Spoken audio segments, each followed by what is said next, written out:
I never believed in ghosts until I started working the night shift at the small home for people with dementia. The old building creaked and groaned as the residents slept, their minds lost in a fog of confusion and memories. But there was something else lurking in the shadows, something darker and more sinister. On my first night, I was given a tour of the home by the day shift nurse.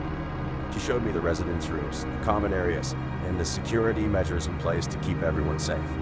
But as we passed through the dimly lit hallways, I couldn't shake the feeling that we were being watched.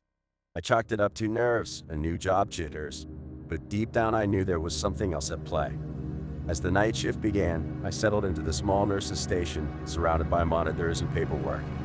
The home was eerily quiet, the only sound the soft hum of the air conditioning and the occasional shuffle of a resident in their room. I tried to focus on my tasks, checking vitals and medications, but my mind kept drifting to the feeling of unease that hung in the air. And then I saw her. A figure standing at the end of the hallway, bathed in the faint glow of the emergency lights. She was a young woman, dressed in a vintage nurse's uniform, her face obscured by shadows. I blinked, thinking it was a trick of the light, but when I looked again, she was gone. I shook my head, trying to shake off the chill that ran down my spine. It had to be my imagination, a trick of the mind in the dead of night.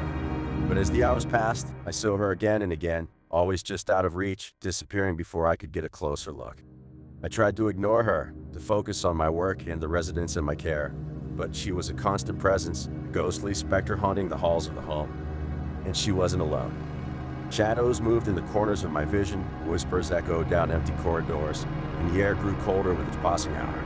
I knew I had to confront whatever was haunting the home, to bring peace to the restless spirits that wandered the halls.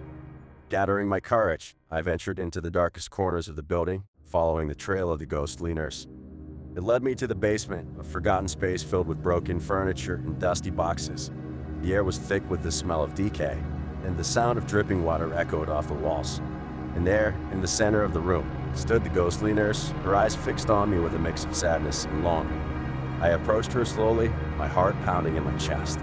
She reached out a hand, fingers brushing against mine, and in that moment, I saw the truth reflected in her eyes. She was a nurse from decades past, a caretaker who had lost her own battle with dementia, her spirit trapped in the home where she had once cared for others. I felt a surge of empathy for her, for all the lost souls who wandered the halls of the home. And as I stood there, hand in hand with the ghostly nurse, a sense of peace washed over me.